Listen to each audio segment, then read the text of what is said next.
Senhores telespectadores, este ano 2000 está a aproximar-se do fim.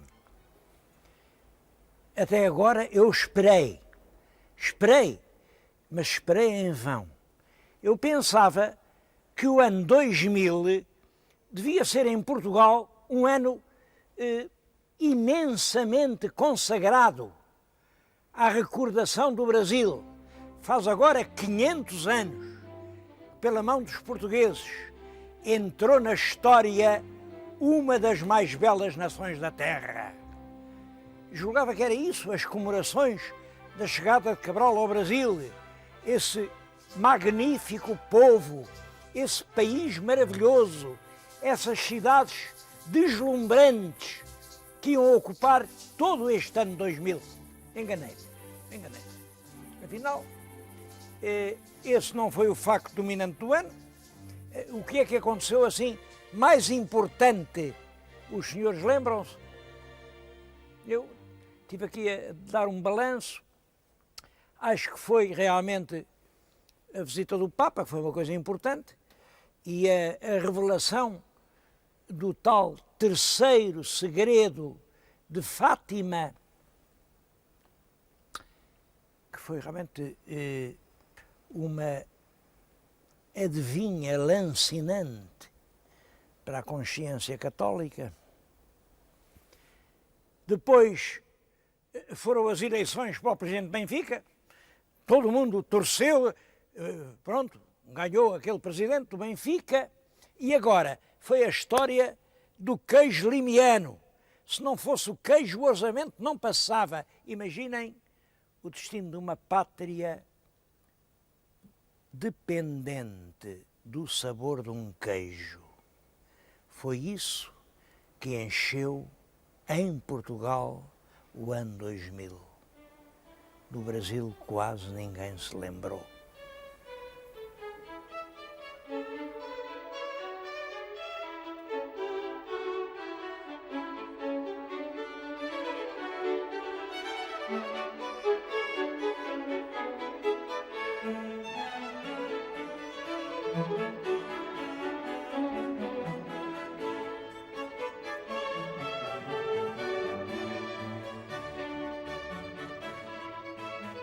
Eu achava que por isso era uma obrigação de consciência não deixar acabar o ano sem vir ao Brasil. E olhem, eu realmente fiz das fraquezas forças. Isto para mim já é difícil, mas vim, estamos no fim do ano, e vim acabar estes programas no Brasil. É claro, onde o primeiro sítio só podia ser o Rio de Janeiro. Rio de Janeiro, como sabem, foi capital do Reino Unido, Portugal e Brasil. Portanto, a capital do meu país durante alguns anos. Bom, mas o Rio de Janeiro é muito grande. O Rio de Janeiro é uma cidade que tem cerca de 8 milhões de habitantes, é uma cidade enorme, tem muitos monumentos, uma cidade riquíssima e uma cidade lindíssima. Bom, pessoalmente, eu acho até que é a mais linda cidade do mundo. Mas isso é uma união minha que eu guardo para mim. Nunca vi nada que me emocionasse tanto como este Rio de Janeiro. Agora, qual era a casa do Rio de Janeiro que eu devia escolher para fazer o programa? Vim para aqui, já viram, isto parece assim uma catedral, um grande templo gótico. Não, eu estou numa grande biblioteca portuguesa, é o Real Gabinete Português de Leitura, que foi fundado em 1837 pelos portugueses. 1837 é uma data importante porque o Brasil é um país independente de Portugal desde 1822. 1822 a 1837 vão 15 anos.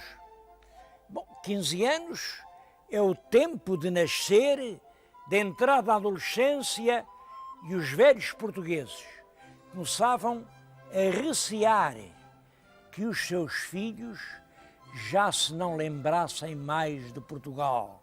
Então criaram um gabinete de leitura, o Real Gabinete. Este edifício já não é o de 37, porque em 37 fizeram numa casa, como as que havia, mas isto foi sempre subindo, sempre subindo, e quando chegou o terceiro centenário da morte de Camões, em 1880, inauguraram esta verdadeira catedral. Isto é uma catedral da cultura. O património daqui é riquíssimo, é das mais ricas bibliotecas do mundo, Há aqui, daqui a pouco, 500 mil de volumes. Eu vou-lhes falar só de três que me movem muito. Os portugueses fizeram questão de oferecer logo à sua biblioteca a primeira edição dos Lusíadas. A primeira. Isto é um livro raríssimo. Há meia dúzia de exemplares em todo o mundo. Bom, há aqui uma coisa curiosa. É que aqui em cima vê-se mal, mas há um pelicano. E numas edições dos Lusíadas, o pelicano está virado para a direita. Noutros, o pelicano está virado para a esquerda. Já nessa altura, o pelicano não sabia para onde diabos havia de virar. Essas duas edições têm uma história, que é esta. Sai a primeira edição, que vem com os carimbos do Santo Ofício, está aqui, o Santo Ofício a dizer, o Santo Ofício é a Inquisição, a dizer que nada impede que este livro corra, pelo contrário, é um livro muito bom, muito bom. Bom, mas depois as pessoas liam e viam que o livro tinha as acusações mais cruéis aos ministros do rei Dom Sebastião.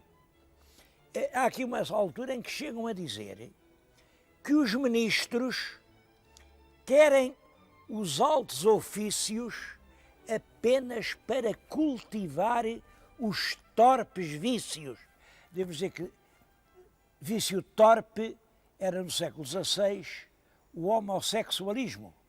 E realmente havia quem acusasse os ministros de Dom Sebastião, que eram os câmaras, de cultivarem esses vícios. Bom, portanto, isto era um livro para ser queimado, não era um livro para a Inquisição deixar publicar.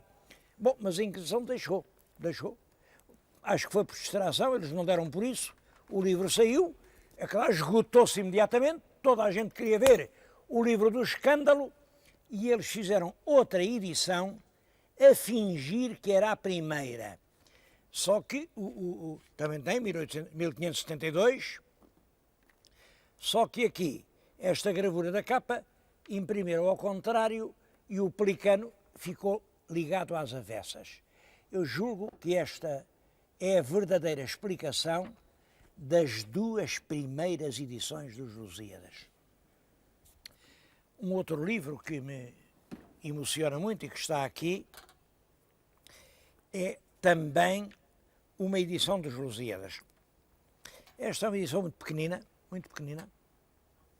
é que quanto mais peso isto tivesse, menos peso tinha a gasolina. E era a gasolina que tinha que trazer os aviadores portugueses Gago Coutinho e Sacadura Cabral desde as praias de Belém até às praias do Brasil.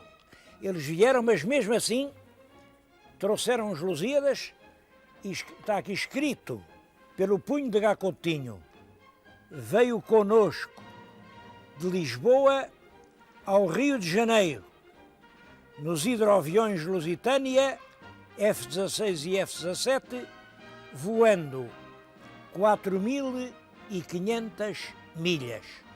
Rio, 17, parece-me que é do 6, 1922. As assinaturas dizem Sacadura Cabral, Carlos Viegas, Gago Coutinho. Os nossos aviadores, para atravessarem o Atlântico, trouxeram consigo, como quem traz uma relíquia sagrada, este exemplar dos Lusíadas. Eu não sei se eles tiveram tempo de o abrir, se não, acho que se abriram, devem ter lido, talvez, estas últimas estrofes em que Camões nos diz, dirigindo-se ao rei: mas eu, que falo baixo e rudo, de voz não conhecido nem sonhado, da boca dos humildes, sei contudo que o louvor sai às vezes acabado. Esta profunda verdade é da boca dos humildes que nasce o louvor que mantém as nações de pé. Era isto que diziam os nossos últimos heróis quando atravessaram pela primeira vez o Atlântico do Sul, desde a praia do Restelo em direção ao Rio de Janeiro.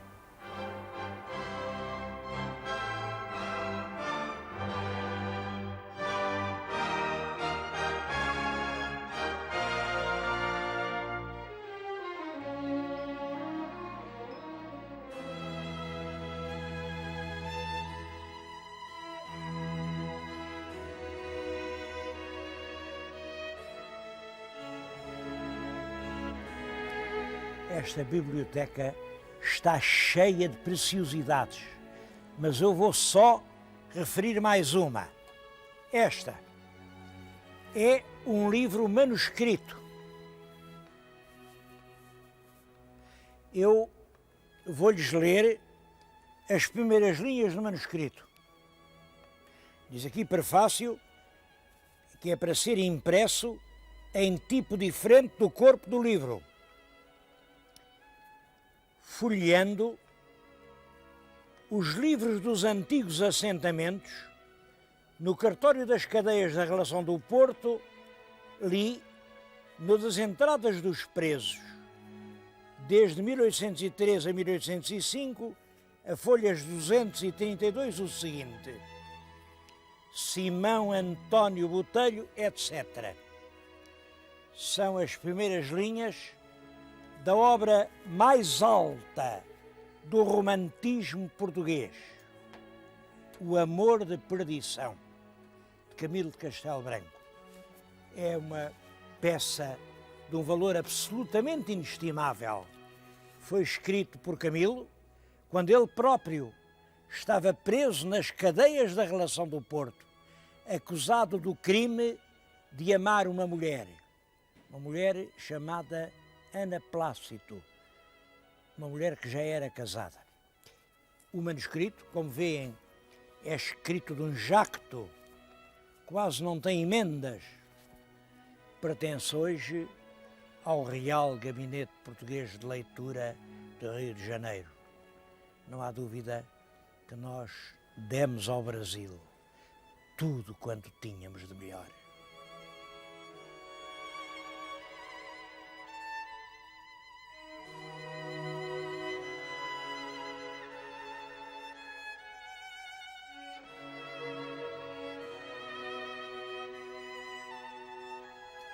É uma história que todos os portugueses deviam saber de cor, é a história da cidade do Rio de Janeiro.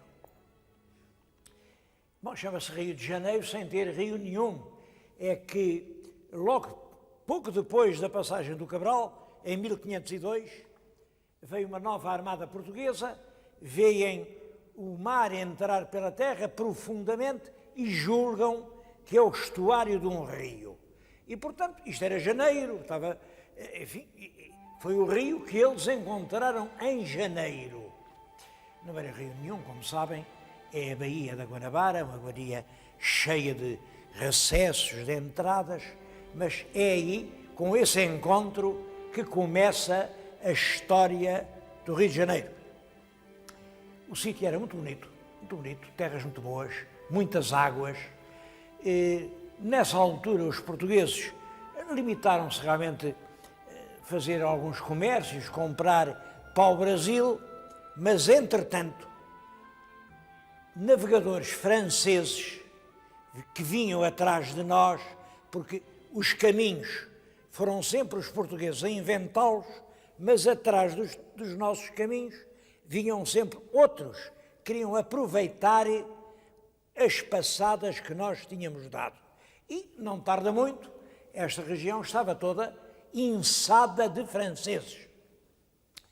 Os portugueses, isto agora estamos já no meado do século XVI, mandaram navios de guerra, comandados por um jovem, um rapaz muito novo, que era sobrinho do governador-geral. O governador era Homem de Sá, era da família do Sá de Miranda, do grande poeta, Homem de Sá. E esse sobrinho chamava-se Estácio de Sá.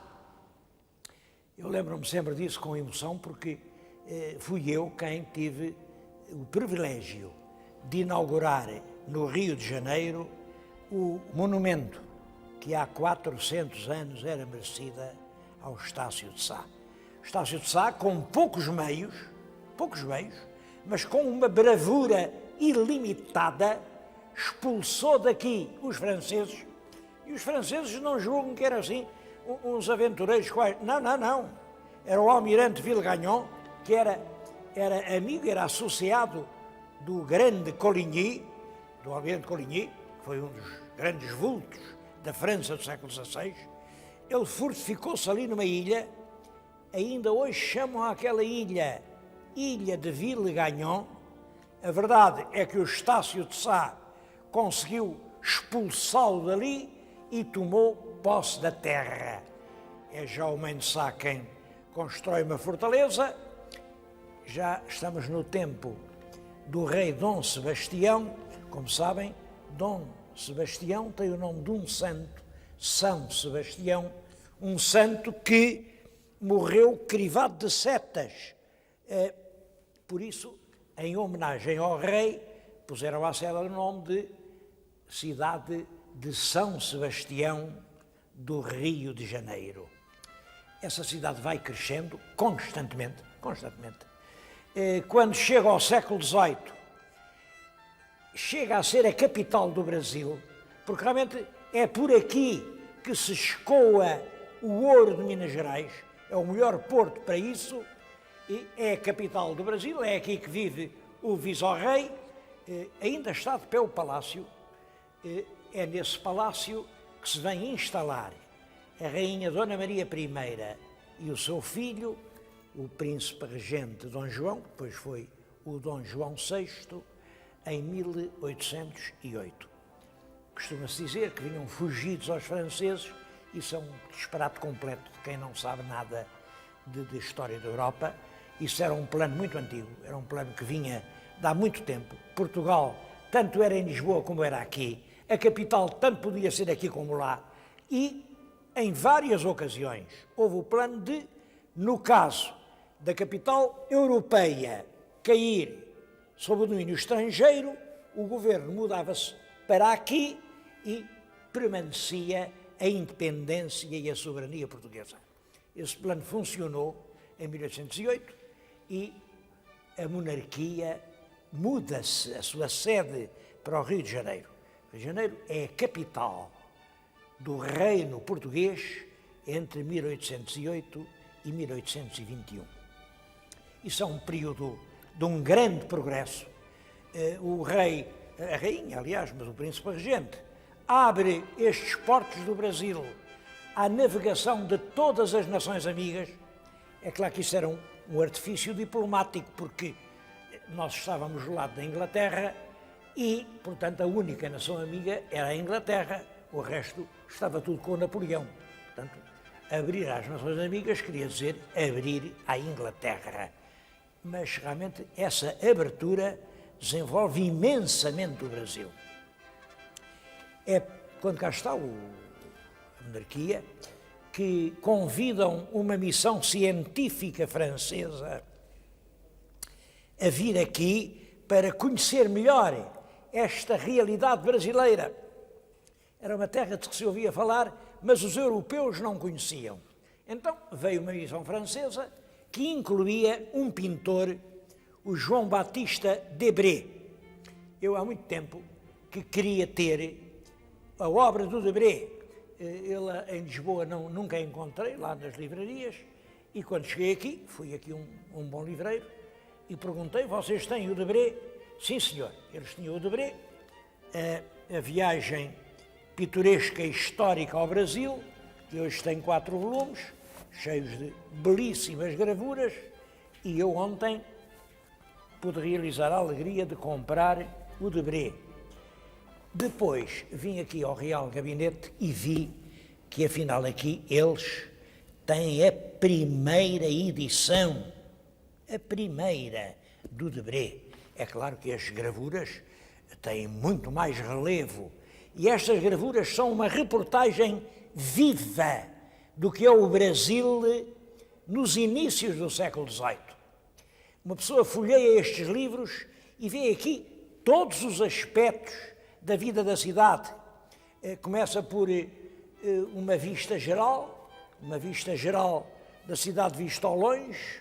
Aquilo é pintado ali em 1816, portanto há perto de 200 anos. E a seguir é a vida da cidade. Uma das primeiras gravuras representa os negros a apagar os candeeiros quando rompe o dia e acabou a noite. Outra gravura, de manhã, as pessoas vão à missa e quando vão à missa compram flores. Ali é uma ambulância que leva a extrema unção a alguém que está a agonizar. Aquela outra imagem é muito engraçada, é o contrário da agonia, é um batizado. Nasceu um menino branco e vai numa caleche, no colo da babá, vai a batizar. Ali é um casamento entre negros ricos, o que é importante, já havia negros que eram ricos. Esta é uma gravura mais histórica, é um batalhão português que a toque de caixa sai do Rio e marcha para o sul, vai para a guerra do Montevidéu. Estão agora a ver o Largo do Paço. O Largo do Paço chama-lhe agora Praça 15, mas ela não mudou muito. E aqueles magotes de povo estão a ouvir uma estranha novidade. Estão ali a jurar, obedecer a uma Constituição que vai ser feita em Lisboa. É a Constituição Liberal, de 1822. É claro, a Revolução não tarda que obriga toda a corte a voltar a Lisboa. O que vemos é ali um bergantim que parte do Rio de Janeiro e leva a rainha louca, para o Manau. Esta outra imagem é o Brasil que proclama a sua independência e escolhe para chefe do novo Estado o imperador Dom Pedro de Alcântara, filho do rei Dom João VI. Nessa altura fez-se uma enorme festa aqui num teatro do Rio de Janeiro e mandou-se pintar um pano de boca de cena. Esse pano era uma obra-prima. Sabemos como ele era em virtude deste desenho do Debré. Reparem a alegoria, a apoteose que é este pano de cena. Agora são aspectos da vida nativa. Aqui é uma dança entre índios. Ali é uma cena impressionante. Os portugueses que penetram no interior da selva e, portanto, penetram e só encontram dificuldades e penetram a disparar os seus arcabuzes contra as azagaias dos naturais. A guerra entre o tempo de agora e o tempo antigo, entre o arcabuz e a azagaia. Vemos aqui agora indígenas, eram realmente caboclas, mas que já trabalham como lavadeiras no Rio de Janeiro. Estes já são nativos soldados da artilharia, vem ao peito, é P.I., Dom Pedro I, artilheiros, portanto, do primeiro imperador do Brasil. Ali é um moinho de açúcar, além é uma imagem triste, é um escravo que está a ser maltratado e chicoteado pelo seu feitor. Ali vê-se um médico negro a fazer na rua, a dar a sua consulta, a pôr aquelas coisas nos negros que estão deitados no chão. E a última imagem mostra-nos a aclamação do imperador Dom Pedro I. É aí que termina realmente este primeiro livro do álbum do Debré.